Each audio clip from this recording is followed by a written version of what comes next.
अस्सलाम वालेकुम, this is ODA foxtrot from defence outpost. तो कुछ ही टाइम पहले इसी चैनल के ऊपर हम लोगों ने JF-17 ब्लॉक 3 से रिलेटेड एक बहुत ही इंपॉर्टेंट अपडेट को डिस्कस किया था, जिसमें हमने क्लियरली मेंशन किया था कि इस टाइम के ऊपर ब्लॉक 3 के अंदर नया रशियन RD-93MA जो इंजन है उसको इंटीग्रेट कर दिया है और किस तरह से पाकिस्तान एयरफोर्स ने फिर इसका प्रूफ जो है वो रिटन फॉर्म में यूके के अंदर होल्ड होने वाले RIAT 2025 के अंदर दिया था। तो इसी पर्टिकुलर टॉपिक को कंटिन्यू रखते हुए आज हम लोग JF-17 ब्लॉक 3 के इंजन से रिलेटेड कुछ और अपडेट्स को और अपग्रेड्स को डिस्कस करेंगे, जिनको रिसेंटली हमने आइडेंटिफाई किया है। तो इस वीडियो के अंदर हम उन अपग्रेड्स को आपके साथ शेयर करेंगे। इसी के साथ साथ यहाँ पर कुछ पिक्चर एविडेंसेस भी होंगे। तो वीडियो जो है वो आज की बहुत ज्यादा इंपॉर्टेंट होने वाली है। लेकिन उससे पहले अगर आप लोगों ने अभी तक चैनल को सब्सक्राइब नहीं किया हुआ तो please make sure to like this video and do subscribe the channel. तो रिसेंटली यूके में होल्ड होने वाले RIAT 2025 एयर शो के अंदर पाकिस्तान एयरफोर्स की तरफ से एक स्पेशल टाइप के JF-17 ब्लॉक 3 भेजे गए थे, जिनकी कलर स्कीम जो थी वो काफी ज्यादा डिफरेंट थी और पूरी दुनिया में इस कलर स्कीम को बहुत ज्यादा पसंद किया गया था। तो इसी स्पेशल लिवरी के एक JF-17 ब्लॉक 3 की एक इमेज जो है वो इस टाइम के ऊपर मंजर आम पर आ रही है, जिसको आप इस टाइम के ऊपर अपनी स्क्रीन के ऊपर भी देख सकते हैं। ये इस टाइम के ऊपर फुल आफ्टर बर्नर मोड के अंदर टेक ऑफ कर रहा है PAF बेस मसरूर से, और ये जो हमारे कुछ लोकल एविएशन फोटोग्राफर्स हैं उनकी तरफ से ये फोटो ली गई है। एंड इस चीज के अंदर कोई डाउट नहीं है कि ये काफी ज्यादा इंटरेस्टिंग और फेबुलस किस्म की फोटो खींची गई है, जहां पर आपको JF-17 ब्लॉक 3 का जो फुल आफ्टर बर्नर मोड है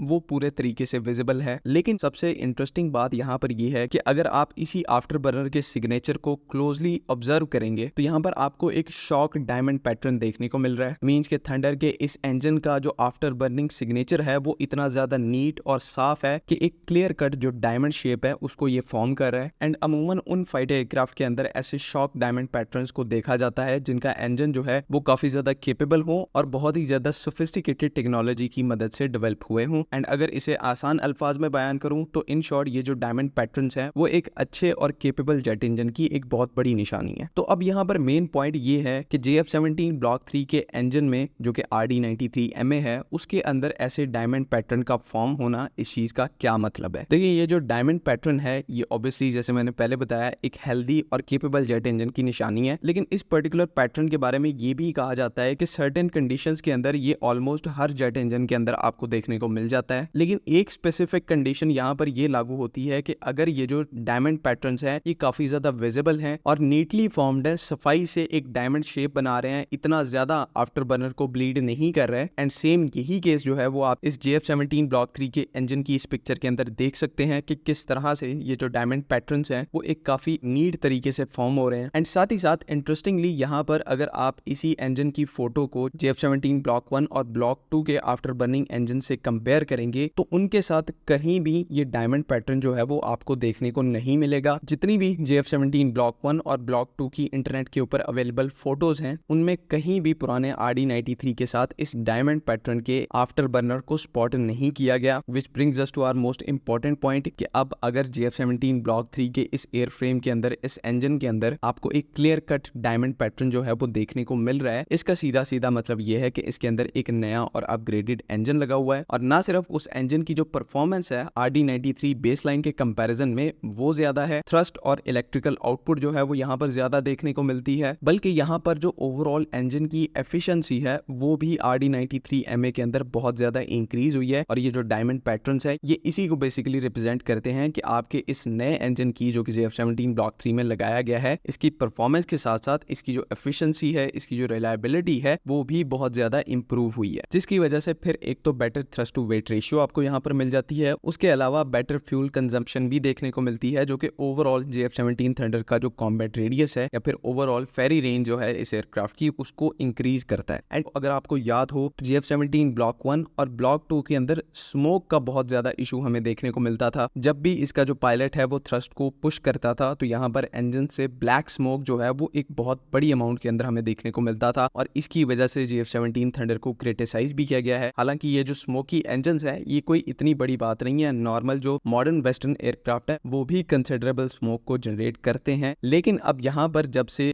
JF-17 ब्लॉक 3 के साथ RD-93MA जैसा एक हाईली एडवांस इंजन इंटीग्रेट हुआ है तो इस एयरक्राफ्ट के अंदर जो स्मोक का इशू है वो भी कंप्लीटली जो है वो खत्म हो गया है। अब JF-17 ब्लॉक 3 जो है वो किसी भी किस्म की इंटेंसिव स्मोक को खारिज नहीं करता और इस चीज का प्रूफ मैं अगर आपको दूं तो ये आप JF-17 ब्लॉक 3 की RIAT 2025 से टेक ऑफ की वीडियो देख रहे हैं, जहां पर पायलट ने फुल थ्रॉटल के साथ यहाँ पर टेक ऑफ किया है, लेकिन इसी वीडियो में अगर आप आगे चल के देखें तो स्मोक का कहीं भी कोई नामो निशान नहीं है। इवन दो एयरक्राफ्ट यहाँ पर बहुत ज्यादा हैवी है, बिकॉज लंबा सफर तय करने के लिए इसके जो फ्यूल टैंक्स है वो बिल्कुल भरे हुए हैं और हैवी वेट होने की वजह से यहाँ पर नॉर्मल से ज्यादा इंजन थ्रस्ट रिक्वायर्ड होता है। तो इन सिचुएशन में भी अगर आप देखें तो इसके अंदर से कोई स्मोक जो है वो ओरिजिनेट नहीं हो रही, जो कि ऐसा केस ना होता अगर इसके अंदर एक अपग्रेडेड इंजन ना होता या फिर ये एयरक्राफ्ट जो है वो JF-17 ब्लॉक 1 या फिर ब्लॉक 2 होता। एंड शॉक डायमंड पैटर्न्स की तरह अगर आप इस पॉइंट को भी कंसिडरेशन में रखेंगे तो ये बेसिकली एक अपग्रेड ही है कि जहां पर नए JF-17 ब्लॉक 3 के इंजन के अंदर शॉक डायमंड पैटर्न्स जो है वो फॉर्म होते हैं, जो कि इंडिकेट करते हैं कि इसका इंजन जो है वो केपेबल, पावरफुल और बहुत ही ज्यादा रिलायबल होने के साथ बहुत ही ज्यादा एफिशिएंट भी है। तो उसी तरह से RD-93MA की ये जो सारी कैपेबिलिटीज है ये कंट्रीब्यूट करती हैं JF-17 के इस स्मोक के इशू को मिटिगेट करने के लिए। एंड कंबाइंड तौर पर फिर इस नए इंजन के साथ ब्लॉक 3 की जो कैपेबिलिटीज है वो मैनी फोल्ड इंक्रीज हो चुकी हैं। Better manoeuvrability, better range, better avionics output, तो ये सब चीजें आपके सामने विजिबल हैं और कंफर्टेबली JF-17 ब्लॉक 3 को एक 4.5 प्लस जनरेशन की कैटेगरी का एयरक्राफ्ट बनाती हैं, जहां पर स्पेसिफिकली इसकी जो BVR कैपेबिलिटी है वो आपको दुनिया के बेस्ट 4.5 जनरेशन एयरक्राफ्ट से भी ऊपर देखने को मिलती है। उम्मीद है कि यहाँ पर तमाम चीजें क्लियर हैं। अगर इससे रिलेटेड कोई भी कंफ्यूजन है तो काइंडली आप कमेंट्स के अंदर जरूर पूछ सकते हैं। बाकी अगली वीडियो तक के लिए अल्लाह हाफिज। पाकिस्तान जिंदाबाद।